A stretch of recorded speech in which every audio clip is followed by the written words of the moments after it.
Idol, kain ako ng kain ng marami. 5'10 ako, 53 kilograms, basketball player. Up to 6 times a day ako kumakain na 6 cups of rice.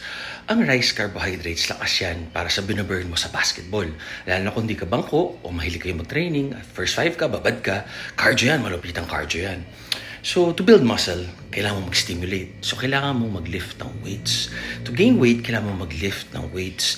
Tapos yung pag-lift mo ng weights, yung mga katulong sa basketball mo. Kunwari, jump squat, pampataas tumalon. Kasi nasi-stimulate magka-muscle. The more muscles we have, the heavier yung timbang natin, bibigat tayo. The more explosive tayo, mas mabilis tayo sa court, mas malakas, kumbaga. Sa box out, sa bilis tumakbo, tumalon, kumuha na rebound, mga agaw. At the same time, mas marami tayong calories na burn. So, dadamihan mo ngayon ang protein. Malamang kulang ka sa protein at kulang ka sa exercises na mahit yung muscle. Kasi sa cardio, kumpleto ka na basketball player. Okay? Sa mga nakakanood dito, ganun lang siya kasimple. Kasi nga, marami siyang galaw. Pero kung konti yung galaw niya, kain, tulog, tataba. Tama kayo, mali ako,